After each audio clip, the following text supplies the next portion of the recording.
అడవికేగిన రాముడితో ఆ అమ్మ తిలకమే చెరిగింది.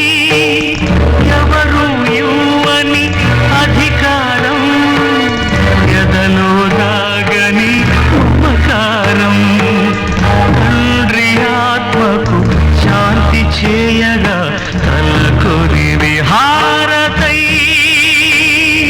వెలిగింది, వెలిగింది, వెలిగింది.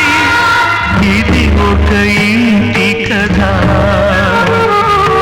ఇది ఒక రామ కథా సుధా, ఇది ఒక రామ కథా సుధా.